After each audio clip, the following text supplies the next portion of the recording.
Hello friends, మీరు ఓం అనే movie ఫుల్గా చూసింటే నేను మన ఛానల్లో ఇది ప్యూర్ లవ్ స్టోరీ అని ఎందుకు మెన్షన్ చేశానో మీకు అర్థమయ్యే ఉంటుంది.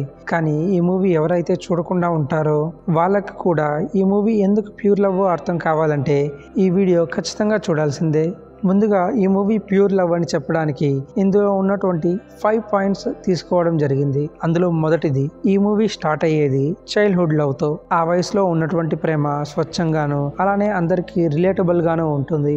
సో ఈ మూవీలో మొదటగా ప్రేమ మొదలయ్యేది చైల్డ్హుడ్ ఏజ్ నుంచి. సో అందువల్ల ఆ ఏజ్ లో కలిగినటువంటి ప్రేమ ప్యూర్ గా ఉంటుంది. కానీ అదే ప్యూర్నెస్ పెద్దయిన తర్వాత కూడా కంటిన్యూ అవుతుందా లేదా అనేది ఈ మూవీలో సెకండ్ పాయింట్ గా చెప్పుకోవచ్చు.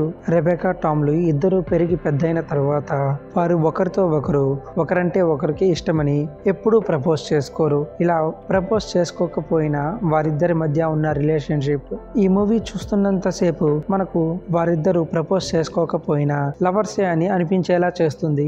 ఇక ఈ మూవీలో మూడవ పాయింట్, మూవీ చూస్తున్నంత సేపు మొదటగా రెబెకాని టామ్ ని ప్రేమిస్తూ ఉంటుందని అనుకుంటాము. కానీ ఎప్పుడైతే టామ్ చనిపోతాడో రెబెకా టామ్ ఇచ్చినటువంటి చివరి గిఫ్ట్ ని ఓపెన్ చేసి చూసినప్పుడు రెబెకా కంటే ఎక్కువగా రెబెకాని టామ్ ప్రేమించి ఉంటాడు. ఇలా ఇద్దరు ఒకరికి తెలియకుండా ఒకరు ఎక్కువగా ప్రేమిస్తూ ఉండటం, అది వారికి చెప్పకపోవడం ఈ మూవీలో లవ్ సీన్ ని స్ట్రాంగ్ గా ఎస్టాబ్లిష్ చేస్తుంది.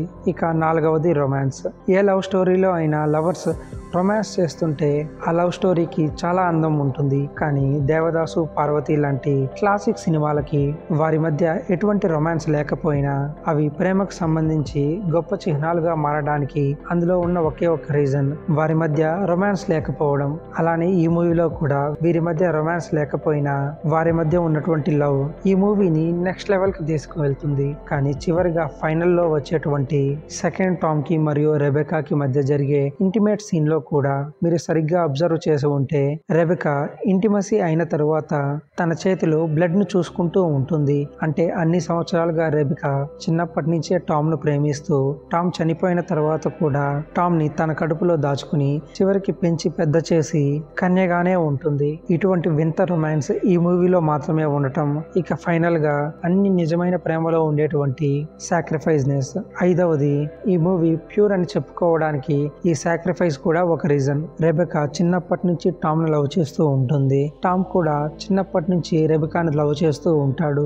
ఈ విషయాలు వారిద్దరికి వారు చెప్పుకోకపోయినా వారి లైఫ్ ని డెడికేట్ గా వారు ఒకరి కోసం ఒకరు జీవిస్తూ ఉంటారు. అందులోనూ ఎటువంటి ప్రపోజల్స్ పెట్టుకోకుండా అలానే రొమాన్స్ చేయకుండా వారి లవ్ కి రెస్పెక్ట్ ని ఇస్తూ వారి లైఫ్ ని సాక్రిఫైస్ చేస్తూ గడిపేస్తారు. ఫైనల్ గా ఈ మూవీలో రెబెకా టామ్ కి ఇష్టమైనటువంటి సముద్ర తీరంలో రెండవ టామ్ ద్వారా తనకు కలిగినటువంటి మూడవ టామ్ ని తన కడుపులో దాచుకుని చిన్నప్పుడు తన బాల్యాన్ని అలానే టామ్ తో ప్రేమలో ఉన్నప్పుడు తన యవ్వనాన్ని, టామ్ చనిపోయిన తర్వాత తన నడువయసును, అలానే రెండవ టామ్ తనను వదిలేసి వెళ్ళిపోయి మూడవ టామ్ ని తనకు ఇచ్చిన తరువాత తన కోసం ఆ సముద్ర తీరంలోనే బతుకుతూ తన శేష జీవితాన్ని కంప్లీట్ గా ప్రేమ కోసం సాక్రిఫైస్ చేస్తుంది. ఇలా ఈ 5 రీజన్స్ ఈ మూవీలో అందమైన సముద్ర తీరంలోని విజువల్స్ తో కంపేర్ చేస్తూ బ్యూటిఫుల్ గా డైరెక్టర్ ఈ మూవీని నరేట్ చేయడంతో ఈ మూవీ ప్యూర్ లవ్ స్టోరీ అని నా అభిప్రాయం. ఈ మూవీ చూసిన తర్వాత మీకు ఎలా అనిపించిందో